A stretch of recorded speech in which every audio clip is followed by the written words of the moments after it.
Hello, I'm Dr. Jay Noreen. Welcome to Health Talk. Those of us who have aged just a little expect a few aches and pains in our joints, but orthopedic problems aren't confined to just we folks over 50 or 60. So please meet Dr. John Newell, an orthopedic surgeon with Ortho Carolina. John, let's talk bones. Great. Glad to be here. Good, good. Well, thanks for being here. We really appreciate it. You know, most of us see our primary care physicians, maybe once a year or when we have a minor problem or a major problem. Most of us don't see orthopedic surgeons. It seems to most of us to be a very highly specialized area. I wonder if you would just sort of describe what is the life of an orthopedic surgeon and what kind of patients do you see? Okay, that's a great question. You know, your primary care physician really is responsible for keeping the eye on the ball on everything, and their training is quite broad. Orthopedic surgeons are really the primary care providers for musculoskeletal care. And so we can be seeing patients as a referral from your doctor as he recognizes problems and as you discuss where you want to go next. And we can also accept people even without referrals and even walk-ins, and when they know they've got a musculoskeletal problem and want to go for the highest level of care even from the beginning. And sometimes that provides a higher efficiency and quality care. Well, let's say I do have some aches and pains, and I, Sure. of course, don't know what it is that's happening, but I know I don't like it. Yeah. And so I may go to my primary care physician. But at what point in time would my primary care physician, or would I say to my primary care physician, you know, I wonder if I should go see a specialist for this problem? What would trigger that decision? Obviously, that's part of a mutual discussion that's based on your relationship with your physician. And there'll be times when he looks at a problem, identifies that he can carry your treatment only so far, and it's time to pass you along to the next person. You know, and there's also times where he looks at it and it's very hard to discern what is the real cause. And that can be a time for either of you all to say, well, let's go to the next step. Maybe to get a sense of what your life is really like, because it gives us a sense of, as patients, Sure. how we can decide when we want to see you or need to see you. What's a typical day for you? Yeah. Most physicians probably start their day in the hospital seeing patients who've been admitted either for injuries, trauma, or surgery, and then go to the office and start seeing patients typically around 8 in the morning. And it's important that each of them is scheduled so they have the time they need so that they can really have that talk and be understood, be evaluated thoroughly, a plan figured out, and then from that plan begin some treatment there, use other resources like imaging and x-rays and MRI to help clarify the diagnosis, understand the anatomy. But then begins the process really of teaching, because if a patient understands what's going on and they're a part of that treatment plan, that's the best path to success. And ultimately, there's some problems that really are best cared for surgically, and orthopedic surgeons transition from an office setting where we see patients probably initially onto surgery for elective surgery. And then the other part of being an orthopedic surgeon that's really integral is that we get called to the ER a lot. If someone's fallen, cut themselves with something, had a car wreck, then we're the ones they call, and we'll go there and meet our patients there. When one of us has joint pain, you know, an elbow or a shoulder or a knee or whatever, what do we do to get to the diagnostic level of what is this real problem, and should I be seeing my primary care physician or an orthopedic surgeon? What's the process for getting that diagnosed? Exactly. So there are two steps. One is you've got to come on into the office, and so that can be people who walk in or call and request an appointment. And fortunately, we're able to see people often the same day.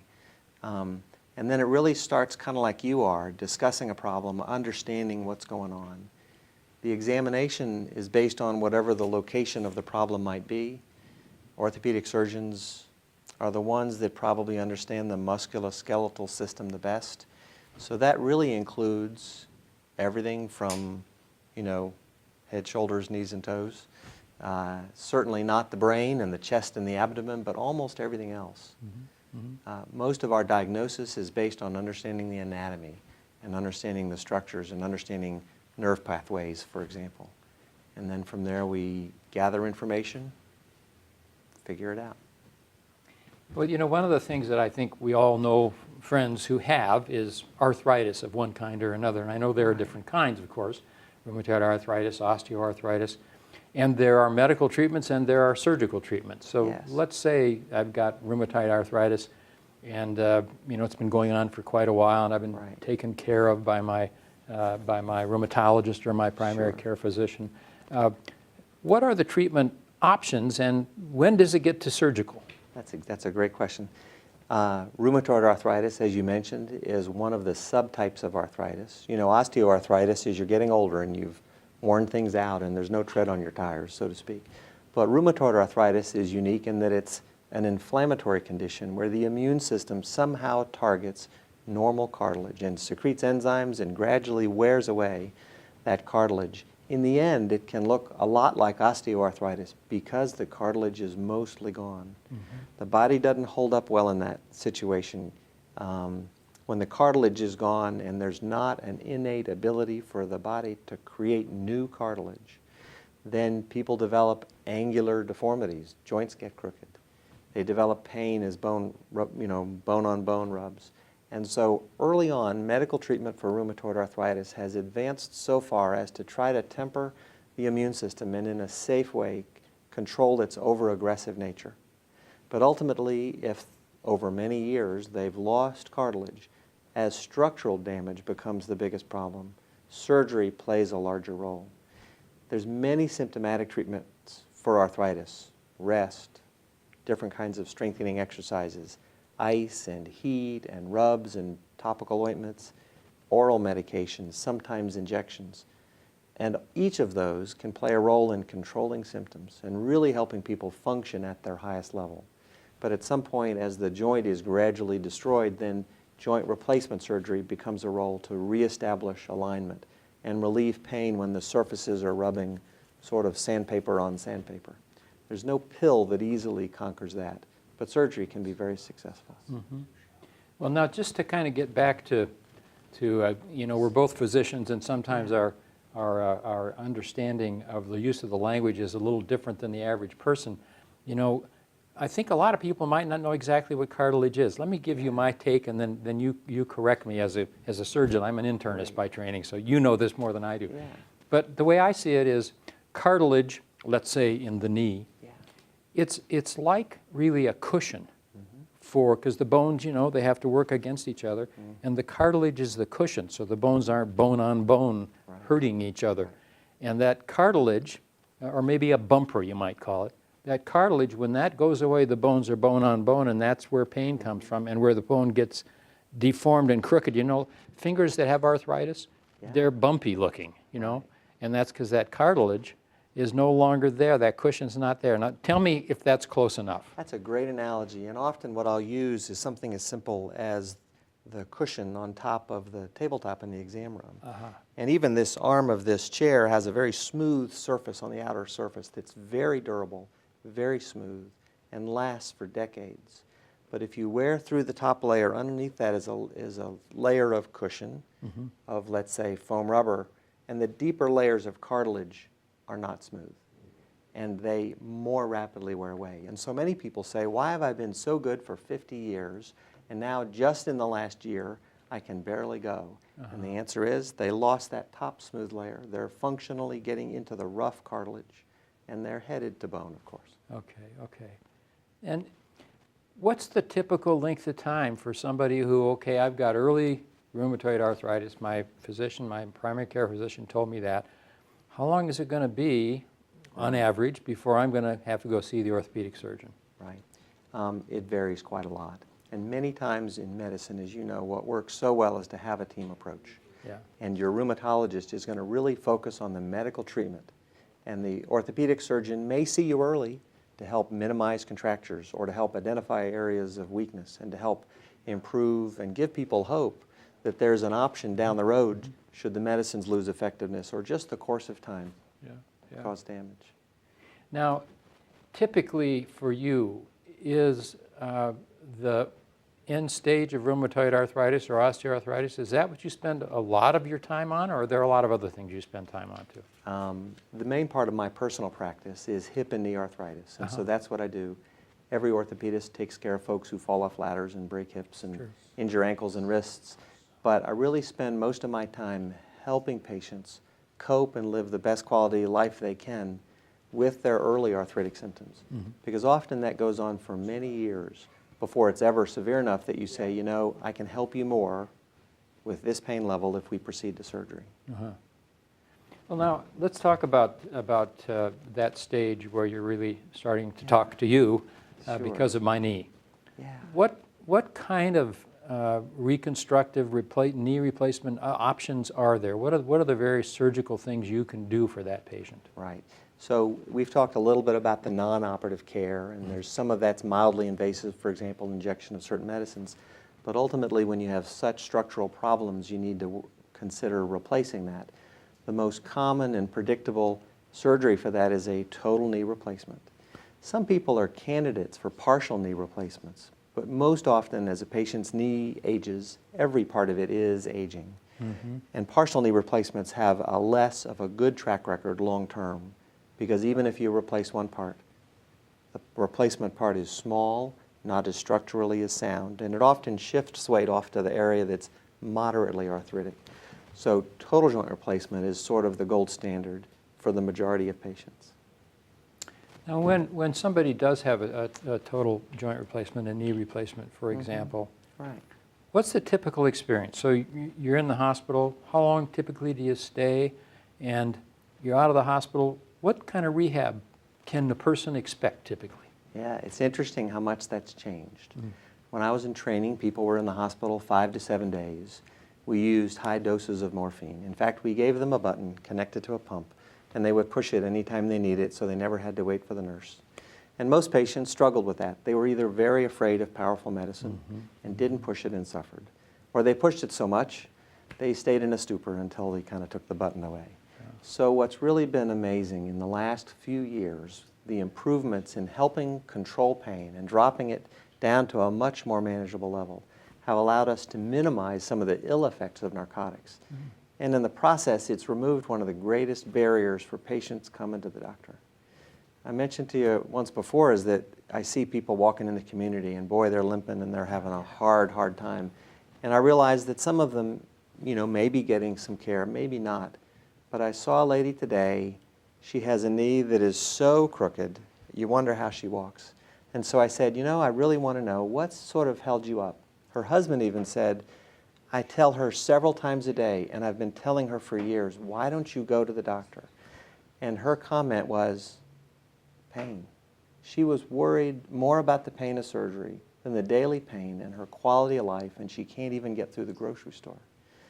So the message today is that yes, it's still a big operation, and yes, you need skilled hands and skilled nurses and therapists to help with that whole team approach. But a large proportion of the pain has now dropped to where we can use smaller doses of safer medicines. One of the real keys for that have been, in fact, some injectable medicines. And we all know if we go to the dentist, we have numbing medicine. It lasts just while they're doing the procedure. And sure enough, during our surgery, we use medicines like that that block every little bit of pain. But what if there was a medicine out there that lasted 2 or 3 days and got you really over the hump of the time that people worry so much about? And as a result of using those medicines, we dropped the pain probably by about half. People now can get out of bed the day of surgery. They can walk down the hall, and the majority of them walk 100 feet or more just a few hours after surgery. And in some places, they're doing outpatient surgery where they even go home the same day. The majority of patients aren't that vigorous, and we want to be real careful with folks. And so most stay a day or 2, and quite rarely 3 if they're very advanced in years. So I'm really pleased that it's breaking down some of those barriers and hopefully breaking down some of those fears. Well, it's really interesting. I have had the same experience of when people had myocardial infarctions, heart attacks when I was a young internist. You know, we kept them in the hospital forever. Now we get them home earlier, and they seem to recover better. And it sounds like the same is true for orthopedic kinds of procedures that are pretty, you know, significant. Interestingly enough, it's your comment about how people are very hesitant to go and have this knee or this Right. hip taken care of surgically because it's going to be so painful, it's going to be so uncomfortable. We've probably all had friends who have had a knee or a hip replacement who have said, oh, I put it off and I put it off and I put it off, and when I finally had it done, oh, I was so glad I had it done. Right. I've heard that story from friends who've actually had procedures like that, so it's Right. interesting. One of the things that I think is hard for people to understand is the period of time after the surgery. What's the rehab like from the patient's perspective? How long does it take until you can go to the grocery store and walk with a knee pretty well? That's a great way to ask that question, because as we teach people and they ask a little bit of a vague question like, what's my recovery like? It's hard to answer. Yes. On the other hand, if I say, can I tell you about a timeline that most people follow? Then they go, oh, okay, that's what I want. And the kind of timeline is basically come in the day of surgery, have spinal anesthesia, light sedation so you're comfortable and very calm during surgery. Most people simply sleep. The spinal wears off an hour or two after surgery, but the local anesthetic medicines are available. Tylenol, medicines that are in the anti-inflammatory range, very low dose steroids, all of those medicines that help control pain are in your system. Narcotics are then added on top of that. You get up with therapists the day of surgery. The day after surgery, people tend to walk the length of the hall and back, and that's about like walking from one end of Kid Brewer to the other. And if you can do that, you can safely get home. And your husband or wife doesn't have to be too afraid of you having trouble getting to the bathroom or getting around your home or up 4 stairs into the house. Folks are on their walkers, because that's the safest way to support them, for probably 1 to 2, rarely 3 weeks. They then switch to a cane. I went to the farmer's market last week and I said, I know her. And she was 2 weeks out from her hip replacement and she's on the cane, and she says, I had a friend who said they'd bring me and I just wanted to get out. And so, not to minimize the pain, it takes a stoic person who's well-grounded to deal with pain, and that's always hard. But with the help of these protocols that are pretty well proven, people no longer have to just stay home. So within 2 to 3 weeks, people can get out and maybe do a short errand. Probably within 3 to 6 weeks, they can go shopping by themselves. That's very impressive, very impressive.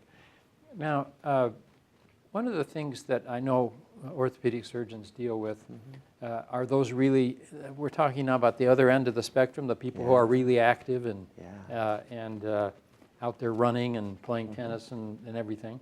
And that's sports medicine. So I assume that your group does sports medicine, and I expect you probably do it as well.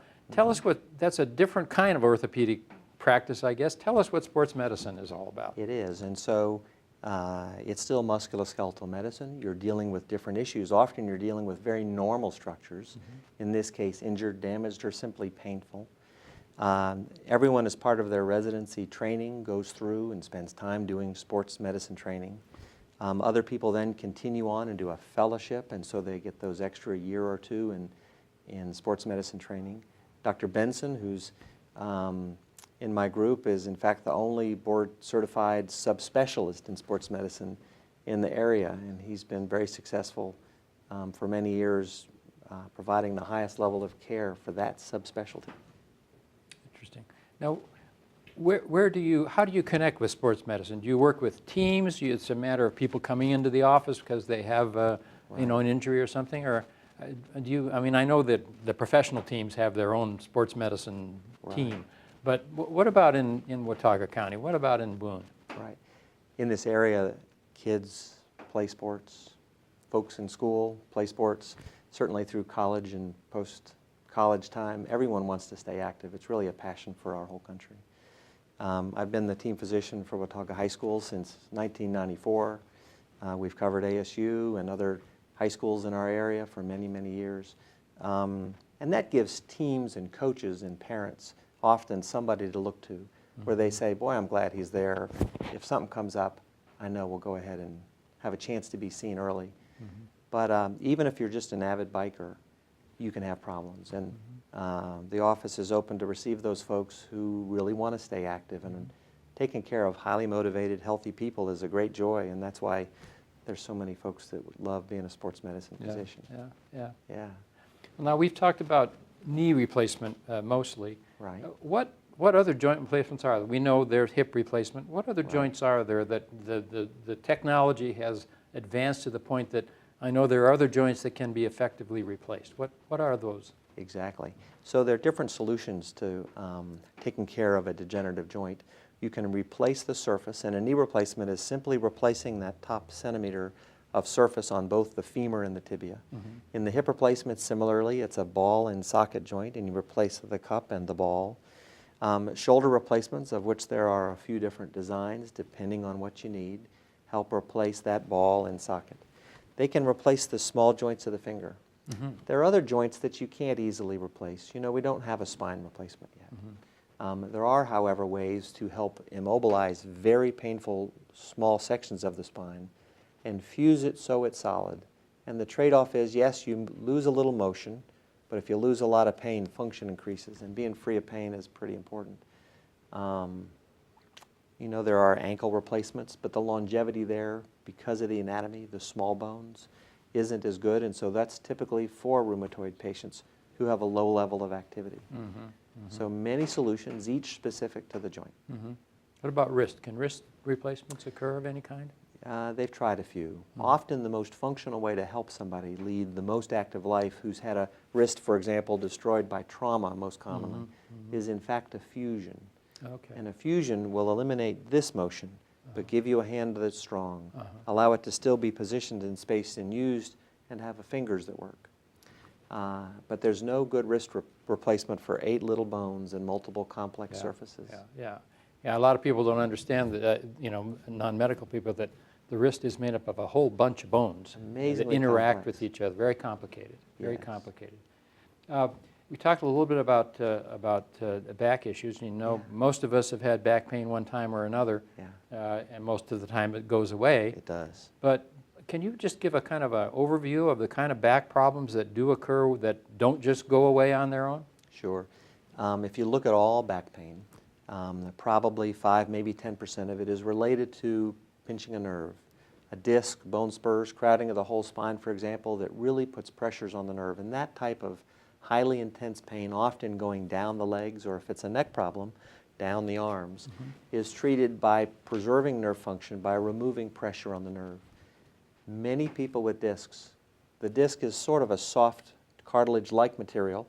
It'll press on the nerve, and over time the pressure will come off as that disc gets smaller in size. But when it persists, when there's any progressive weakness in muscles, those are reasons to really seek care early to preserve nerve function.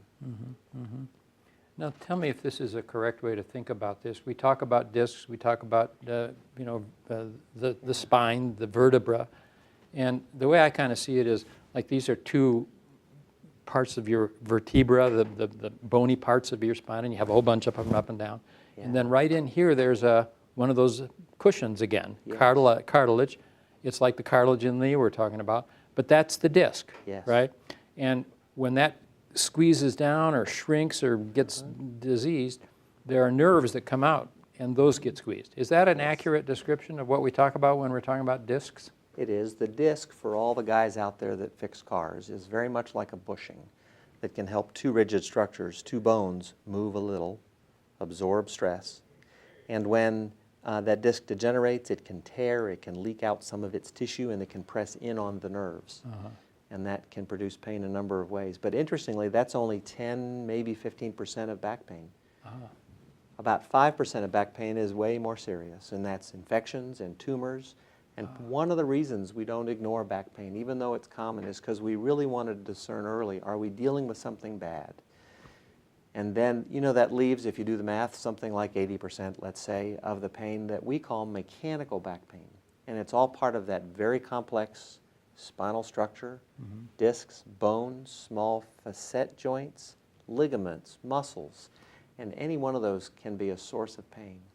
And for that, there's not as often a surgical cure. But those are also the ones that come and go and aren't as serious, right? And get better on their own most of the time. So when you have back pain, you hope you don't have to see the orthopedic surgeon. That's the rarer part. You hope it'll go away medically and you'll be in good shape. But if you do have back pain, tell me if I'm right about this, take it seriously because it could be something serious and it should be diagnosed. It is, and we're here to help make that discernment and to also help just symptomatically get over pain. Well, it's fascinating, and you know, we all live with this all the time, but a lot of us, especially those of us who aren't physicians, don't really understand all of the complexity of orthopedics and of the joints and of the back and all of these things, and yet we tend to live with it pretty often. Well, Dr. Newell, John, Yes. it's a real pleasure for you to come and spend time with us. I expect people out there are going to benefit very substantially from hearing this described, because mostly we don't get a chance to talk like this to an orthopedic surgeon. So thank you very, very much. Thank you very much, and it's been a real pleasure to be here. My pleasure too. Well, that's our program for us this week. Please join us again for Health Talk here on Appalachian State TV. I'm Jay Noreen.